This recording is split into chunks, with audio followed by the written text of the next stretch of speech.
Trong những phòng thí nghiệm bí mật của Trung Quốc, một cuộc cách mạng quân sự đang âm thầm tăng tốc. Không phải tàu sân bay, không phải tiêm kích tàng hình, mà là những bầy UAV AI có khả năng tự phối hợp, tự né tránh và tự tấn công mà không cần con người can thiệp. Chúng rẻ đến mức có thể sản xuất hàng nghìn chiếc trong thời gian ngắn, nhưng lại đủ thông minh để xuyên thủng bất kỳ hệ thống phòng thủ nào mà Mỹ từng dựa vào. Điều gì khiến những thiết bị nhỏ bé giá vài nghìn USD có thể làm lung lay ưu thế quân sự của Washington? Và tại sao các tướng lĩnh Mỹ cảnh báo rằng kỷ nguyên áp đảo tuyệt đối đã chạm ngưỡng nguy hiểm? Nếu bạn muốn hiểu toàn cảnh mối đe dọa đang khiến Lầu Năm Góc mất ngủ, hãy xem đến cuối video và đừng quên đăng ký kênh Hồ sơ Quân giới để không bỏ lỡ những phân tích mật độ cao như thế này. Cuộc cạnh tranh giữa Mỹ và Trung Quốc đang bước vào một kỷ nguyên hoàn toàn mới, nơi trí tuệ nhân tạo không còn chỉ là công nghệ hỗ trợ mà đã trở thành nền tảng quyết định sức mạnh quân sự.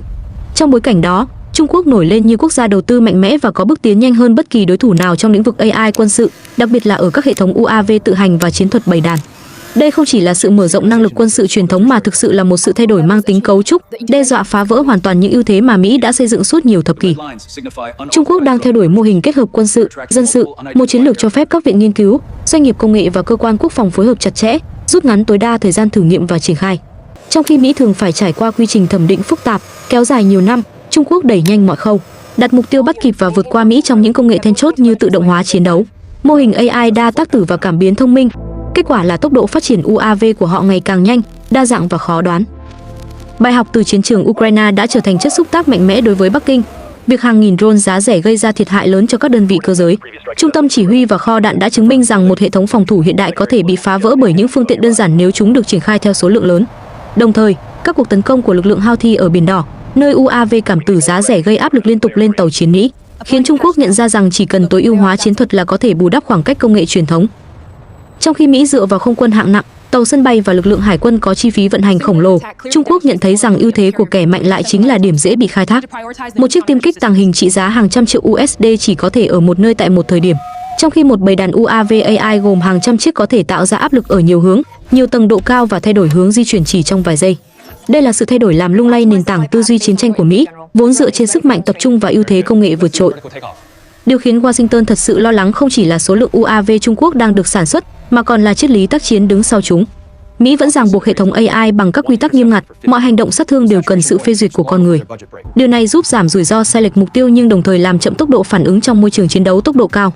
Trung Quốc thì ngược lại, sẵn sàng trao quyền tự động hóa mạnh hơn cho các thuật toán, cho phép UAV tự ra quyết định trong bối cảnh đối đầu phức tạp. Điều này giúp chúng phản ứng nhanh, điều chỉnh đội hình và tấn công theo chiến thuật hợp tác mà không cần phụ thuộc vào tín hiệu chỉ huy. Sự khác biệt này tạo ra một lỗ hổng chiến lược lớn. Trong một cuộc tấn công đồng loạt, hàng trăm UAV có thể ập đến căn cứ, phá vỡ mạng lưới radar, cắt đứt đường băng hoặc gây tê liệt các hệ thống quan trọng. Không cần gây thiệt hại trực tiếp, chỉ cần buộc Mỹ phải đáp trả bằng các hệ thống phòng thủ đắt đỏ đã là một chiến thắng lớn. Chiến lược mài mòn ngân sách này đặc biệt nguy hiểm, bởi UAV sản xuất hàng loạt với chi phí rất thấp, trong khi tên lửa đánh chặn của Mỹ có giá cao gấp hàng chục, thậm chí hàng trăm lần. Một quốc gia đủ nguồn lực như Trung Quốc hoàn toàn có thể áp đảo Mỹ về mặt chi phí trong một cuộc đấu tiêu hao lâu dài. Từ góc nhìn chiến lược, đây không chỉ là câu chuyện về thiết bị bay tự hành, mà là sự chuyển dịch của cán cân quyền lực khu vực. Nếu Trung Quốc thật sự làm chủ được công nghệ bầy đàn UAV AI, họ có thể tạo ra một lớp rào phòng thủ dày đặc quanh bờ biển, các đảo nhân tạo và tuyến đường tiếp cận, khiến mọi hoạt động quân sự của Mỹ ở khu vực trở nên nguy hiểm và tốn kém. Điều này đồng nghĩa với việc ưu thế truyền thống của Washington tại Tây Thái Bình Dương có thể bị đảo ngược hoàn toàn trong thập kỷ tới. Trong bối cảnh đó, Mỹ buộc phải tăng tốc. Nhiều chương trình mới được triển khai, các khoản đầu tư vào UAV chiến thuật và AI quân sự tăng mạnh, nhưng áp lực vẫn rất lớn. Mỹ không thể bỏ qua các tiêu chuẩn an toàn, nhưng nếu giữ nguyên cách tiếp cận cũ, họ có nguy cơ bị vượt mặt trong một lĩnh vực then chốt của chiến tranh hiện đại. Cuộc chạy đua AI quân sự giữa Mỹ và Trung Quốc vì thế trở thành một vòng xoáy nguy hiểm. Không bên nào muốn chậm lại, và cả hai đều bị thúc đẩy bởi cảm giác lo sợ rằng đối phương có thể tạo ra lợi thế không thể đảo ngược. Khi tốc độ được đặt lên trên sự thận trọng, rủi ro chiến lược sẽ gia tăng, mở ra một tương lai nơi các hệ thống tự động có thể quyết định số phận của những trận chiến quan trọng mà không còn cần sự can thiệp của con người. Sự phát triển các hệ thống UAV AI của Trung Quốc không chỉ đơn thuần là mở rộng số lượng thiết bị bay tự hành, mà là một bước nhảy vọt về tư duy tác chiến, nơi trí tuệ nhân tạo đóng vai trò điều phối, ra quyết định và học hỏi trong thời gian thực. Năm 2017 đánh dấu thời điểm Bắc Kinh khiến cộng đồng quốc phòng thế giới chú ý khi tập đoàn điện tử Trung Quốc CETC thử nghiệm đội hình 119 drone cảm tử tự hành phóng từ xe tải. Đây mới chỉ là phần nổi của tảng băng, bởi những thử nghiệm sau đó được cho là lớn hơn nhiều lần nhưng không bao giờ xuất hiện công khai. Điều quan trọng nhất ở cuộc thử nghiệm năm 2017 không phải là số lượng, mà là việc Trung Quốc đã chứng minh họ có thuật toán hợp tác cơ bản cho phép các UAV phối hợp mà không cần chỉ huy trung tâm. Từ cột mốc đó, các chương trình nghiên cứu được đẩy mạnh theo hướng mô hình hợp tác đa tác tử. Những thuật toán mới giúp UAV tự xác định vị trí, chia sẻ dữ liệu cảm biến theo thời gian thực và tự lựa chọn đường bay phù hợp để tránh bị phát hiện. Nhờ sử dụng các mô hình học tăng cường, bản thân mỗi UAV có thể điều chỉnh hành vi dựa trên dữ liệu quá khứ, cải thiện độ chính xác trong việc nhận dạng mục tiêu và phân bổ nhiệm vụ. Điều này nghĩa là bầy đàn UAV càng hoạt động lâu, chúng càng thông minh hơn và khó đối phó hơn. Khi đặt trong bối cảnh chiến trường thật, đây là thách thức lớn đối với mọi hệ thống phòng không truyền thống. Song song với các UAV cỡ nhỏ, Trung Quốc cũng phát triển các mẫu drone cỡ lớn có khả năng đóng vai trò tương đương chiến đấu cơ hỗ trợ. Phây Hồng 97 và GJ-11 Sapshot là những ví dụ điển hình. Phây Hồng 97 được thiết kế để bay theo đội hình cùng các tiêm kích có người lái như J-20, đảm nhiệm nhiệm vụ trinh sát, gây nhiễu điện tử hoặc lao vào các khu vực nguy hiểm. GJ-11 Sapshot với thiết kế tàng hình cánh bay, có khả năng xuyên thủng phòng không đối phương và thực hiện nhiệm vụ tấn công hoặc thu thập dữ liệu trong môi trường có mật độ nguy cơ cao. Điều đáng nói là các nguyên mẫu này không chỉ được trưng bày tại triển lãm mà đã xuất hiện trong các đội hình bay thử nghiệm cùng J-20, cho thấy Bắc Kinh đang thật sự tiến gần tới mô hình chiến đấu hợp nhất UAV, máy bay có người lái. Trong khi Mỹ đang phát triển chương trình CCA để phối hợp UAV với chiến đấu cơ thế hệ mới F-47 trong khung NGAD, Trung Quốc đã tạo ra cú gây sốc lớn hơn nhiều vào năm 2025 khi công bố hình ảnh Zutian SS UAV. Đây là một nền tảng hoàn toàn khác biệt, một UAV cỡ lớn với sải cánh lên tới 25 mét, cấu trúc tương tự tàu mẹ có khả năng mang theo và thả nguyên một đàn drone ngay khi đang bay. Điều này mở ra khái niệm hoàn toàn mới về tác chiến trên không. Nếu một UAV duy nhất có thể triển khai hàng chục hoặc hàng trăm drone cảm tử nhỏ, các hệ thống phòng không của Mỹ sẽ không kịp phản ứng. Câu hỏi đặt ra ngay lập tức là Trung Quốc đã đi trước bao xa và tại sao Mỹ vẫn chưa công bố bất kỳ nền tảng tương tự nào? Không chỉ trên không, Trung Quốc cũng mở rộng công nghệ tự hành xuống biển. GRI là một ví dụ điển hình, một tàu mặt nước không người lái có hình dáng giống phiên bản thu nhỏ của tàu khu trục, được trang bị cảm biến, radar và các hệ thống vũ khí thu gọn. Sự xuất hiện của GRI cho thấy Trung Quốc đang hình dung chiến trường tương lai nơi các đơn vị hải quân tự hành có thể hoạt động theo nhóm, quấy rối đội hình đối thủ hoặc tạo ra lớp bảo vệ nhiều tầng quanh các căn cứ chiến lược. Đáng chú ý hơn là tàu ngầm tự hành Su-001 đã vào biên chế, được thiết kế để trinh sát, thu thập dữ liệu và hỗ trợ dẫn bắn cho tên lửa tầm xa. Một mạng lưới các thiết bị tự hành dưới biển sẽ làm suy yếu nghiêm trọng khả năng ẩn mình của tàu ngầm Mỹ. Sự kết hợp giữa UAV trên không, tàu mặt nước không người lái và tàu ngầm tự hành tạo nên một hệ sinh thái chiến đấu tự động mà Trung Quốc đang dần định hình. Khi những hệ thống này hoạt động phối hợp, chúng có thể bù đắp điểm yếu của nhau và tạo ra khả năng giám sát liên tục trên mọi miền không gian. Điều này làm giảm đáng kể nhu cầu sử dụng tài sản quân sự có người lái và nguy hiểm hơn, khiến đối thủ rất khó xác định ai là người đang đưa ra quyết định cuối cùng, con người hay thuật toán. Tốc độ phát triển của Trung Quốc được thúc đẩy bởi mục tiêu chiến lược rõ ràng. Bắc Kinh hiểu rằng họ khó có thể vượt qua Mỹ về số lượng tàu sân bay hay chiến đấu cơ thế hệ cao, nhưng UAV AI lại mở ra con đường mới. Một quốc gia không cần sở hữu hàng nghìn phương tiện đắt đỏ để cạnh tranh, mà chỉ cần tạo ra hệ thống đủ nhanh, đủ linh hoạt và đủ rẻ để làm bão hòa mọi mặt trận. Đó chính là lý do UAV được xem là vũ khí đổi cuộc chơi. Ngoài ra, Trung Quốc còn áp dụng chiến lược giấu mình khi phát triển UAV AI. Hầu hết các thử nghiệm gần đây đều không xuất hiện công khai, khiến cộng đồng tình báo Mỹ khó đánh giá năng lực thật sự. Mọi hình ảnh, mô hình bị rò rỉ đều chỉ cho thấy phần nhỏ của chương trình đã hoàn thiện. Sự mơ hồ này lại càng khiến UAV của Trung Quốc trở thành mối đe dọa khó lường. Các chuyên gia quốc phòng nhận định rằng trong thập kỷ tới, số lượng UAV Trung Quốc có thể tăng theo cấp số nhân. Và quan trọng hơn, chất lượng AI sẽ được cải thiện liên tục thông qua mô hình huấn luyện dựa trên dữ liệu thực chiến. Không thể bỏ qua yếu tố chiến thuật mới mà UAV AI tạo ra. Khi một bầy đàn được triển khai, mỗi UAV có thể vừa là cảm biến, vừa là mồi nhử, vừa là vũ khí. Chúng buộc đối thủ phải phân tán hỏa lực, đồng thời tạo ra vùng nhiễu loạn khiến radar khó khóa mục tiêu.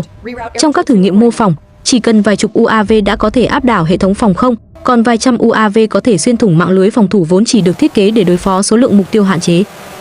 Tất cả những yếu tố này kết hợp lại tạo thành mức độ đe dọa mà Mỹ không thể xem nhẹ. Trung Quốc không chỉ đang phát triển UAV theo hướng tiến hóa tuần tự, mà đang xây dựng toàn bộ một triết lý chiến tranh mới dựa trên tốc độ, phân tán, tự động hóa và áp đảo bằng số lượng.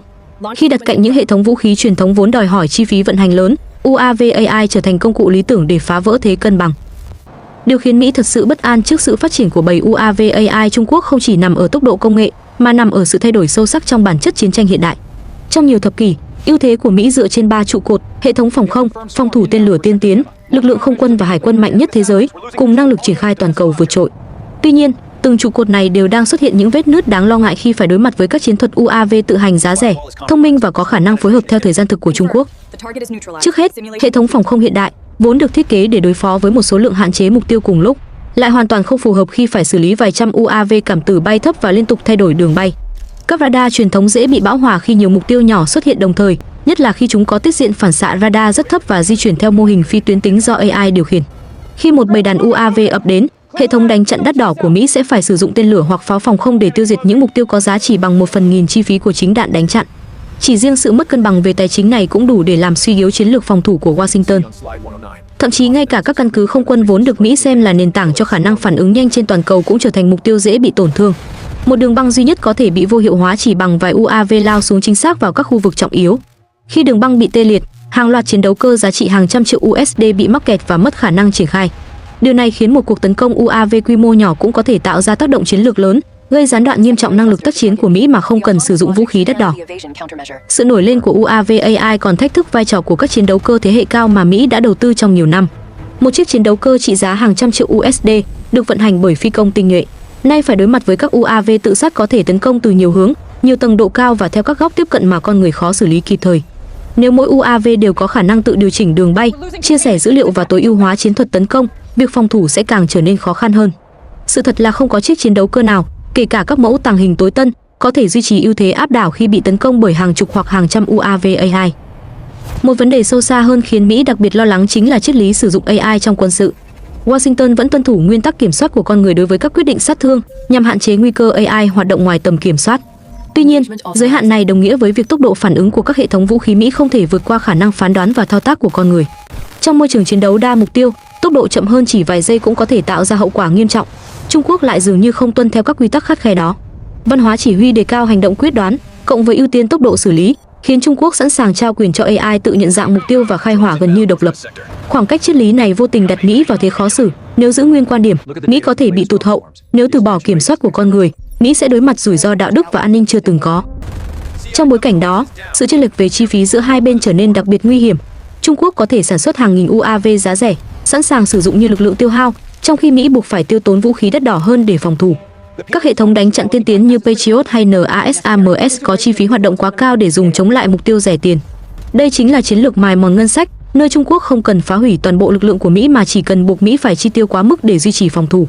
Điều này có thể làm ảnh hưởng đến khả năng duy trì ưu thế toàn cầu của Washington trong dài hạn. Sự thay đổi cán cân quyền lực khu vực cũng là điều khiến Lầu Năm Góc mất ngủ. Nếu Trung Quốc triển khai hàng loạt hệ thống UAV AI quanh các đảo nhân tạo, bờ biển và tuyến giao thông chiến lược, họ có thể tạo ra nhiều lớp phòng thủ khó xuyên thủng. Điều này buộc Mỹ phải chấp nhận rủi ro cao hơn khi tiến vào khu vực, đồng thời khiến các đồng minh như Nhật Bản, Philippines hay Đài Loan gặp khó khăn trong việc duy trì cân bằng chiến lược. Một khi Trung Quốc nắm được lợi thế quân sự tại Tây Thái Bình Dương, họ có thể định hình lại luật chơi khu vực theo hướng có lợi cho mình. Nguy hiểm hơn, cả Mỹ và Trung Quốc đều đang bị cuốn vào cuộc chạy đua mà không bên nào muốn thua. Áp lực không được để đối thủ vượt mặt khiến cả hai siêu cường phải liên tục tăng tốc đổi mới. Khi tốc độ được ưu tiên hơn sự thận trọng, rủi ro AI hoạt động sai lệch hoặc vượt ngoài kiểm soát sẽ tăng mạnh. Một hệ thống tự động có thể đưa ra quyết định sai lầm chỉ trong vài phần nghìn giây, nhưng hậu quả có thể dẫn tới xung đột vượt ngoài mong muốn của cả hai bên. Tất cả những yếu tố đó hội tụ lại khiến Mỹ đứng trước một tình thế vô cùng khó khăn. Để duy trì ưu thế, Mỹ cần đầu tư mạnh vào các hệ thống tự động hóa mới, đồng thời phải giải quyết những ràng buộc đạo đức và pháp lý mà họ đã đặt ra từ lâu. Nếu không, họ sẽ phải đối mặt với một Trung Quốc đang vươn lên mạnh mẽ nhờ chiến lược tập trung vào tốc độ, sự chấp nhận rủi ro và khả năng sản xuất hàng loạt. Cuộc cạnh tranh quân sự giữa hai siêu cường vì thế không chỉ là cuộc chạy đua về công nghệ, mà còn là trận chiến của triết lý, tư duy và cách tiếp cận chiến tranh trong thời đại AI. Và khi mọi thứ diễn ra ngày càng nhanh, nguy cơ xảy ra sự cố ngoài ý muốn cũng tăng lên theo cấp số nhân. Điều này khiến tương lai của khu vực trở nên mong manh hơn bao giờ hết, khi chỉ một tính toán sai lầm từ các hệ thống tự động cũng có thể châm ngòi cho một cuộc khủng hoảng lớn. Cuộc đua UAV AI giữa Mỹ và Trung Quốc đang mở ra một giai đoạn chuyển mình đầy biến động của chiến tranh hiện đại, nơi tốc độ phát triển công nghệ vượt xa mọi chuẩn mực cũ. Những gì Trung Quốc đang xây dựng không chỉ là các thiết bị bay không người lái, mà là cả một hệ sinh thái tác chiến hoàn chỉnh, kết hợp giữa AI, tự động hóa đa tác tử, chiến tranh bầy đàn và khả năng phối hợp liên miền chưa từng thấy. Sự thật đáng lo ngại nằm ở chỗ, những hệ thống này rẻ, dễ sản xuất, có thể triển khai hàng loạt và ngày càng thông minh theo thời gian. Đây là điều khiến Mỹ cảm thấy vị thế áp đảo mà họ từng sở hữu đang bị đe dọa nghiêm trọng. Những tiến bộ về UAV cảm tử, UAV chiến đấu cỡ lớn, tàu mặt nước không người lái và tàu ngầm tự hành khiến cho chiến trường tương lai trở nên khó đoán hơn bao giờ hết. Một căn cứ không quân có thể bị vô hiệu hóa chỉ trong vài phút. Một chiến hạm hàng tỷ USD có thể bị quấy phá liên tục bởi những thiết bị chỉ trị giá vài nghìn USD. Một hệ thống phòng thủ tinh vi có thể rơi vào tình trạng quá tải khi phải xử lý hàng trăm mục tiêu nhỏ, linh hoạt và gần như không thể dự đoán. Không chỉ đơn thuần là những cỗ máy bay, UAV AI trở thành công cụ chiến lược để phá vỡ thế cân bằng tại các điểm nóng như Tây Thái Bình Dương. Sự khác biệt trong triết lý sử dụng AI càng khiến tình hình trở nên phức tạp. Mỹ muốn giữ quyền kiểm soát con người đối với mọi hành động sát thương, trong khi Trung Quốc ưu tiên tốc độ xử lý và sẵn sàng giao nhiều quyền hơn cho AI. Điều này tạo ra sự chênh lệch lớn về thời gian phản ứng. Trong chiến tranh hiện đại, chỉ vài giây chậm hơn cũng có thể dẫn tới thất bại trên quy mô chiến lược. Nếu Mỹ không điều chỉnh cách tiếp cận, họ có nguy cơ bị kéo vào thế phòng thủ bị động trước đối thủ đang tiến rất nhanh. Từ góc nhìn rộng hơn, UAVAI không chỉ là công cụ quân sự mà còn là thước đo cho năng lực công nghệ quốc gia. Khi Bắc Kinh đầu tư mạnh vào trí tuệ nhân tạo quân sự, họ đang đặt cược cho tương lai, nơi chiến tranh được dẫn dắt bởi dữ liệu và thuật toán hơn là con người. Điều đó khiến cuộc cạnh tranh giữa hai siêu cường trở thành vòng xoáy ngày càng khó thoát, khi không bên nào muốn bị tụt lại phía sau và phải hứng chịu rủi ro bị áp đảo chiến lược. Trước những biến động này, hiểu đúng bản chất của mối đe dọa là điều cực kỳ quan trọng. UAVAI không còn đơn thuần là phương tiện hỗ trợ mà đã trở thành nhân tố làm thay đổi cục diện chiến tranh. Đây chính là lý do bạn cần theo dõi những phân tích sâu sắc và cập nhật liên tục về các xu hướng vũ khí mới. Nếu bạn muốn tiếp tục khám phá những câu chuyện quân sự nằm ngoài trang nhất, những phân tích chuẩn xác và những bí mật công nghệ đang tái định hình thế giới, hãy nhấn đăng ký kênh Hồ sơ Quân giới ngay bây giờ. Sự đồng hành của bạn là động lực để chúng tôi mang đến những nội dung giá trị và ngày càng chất lượng hơn.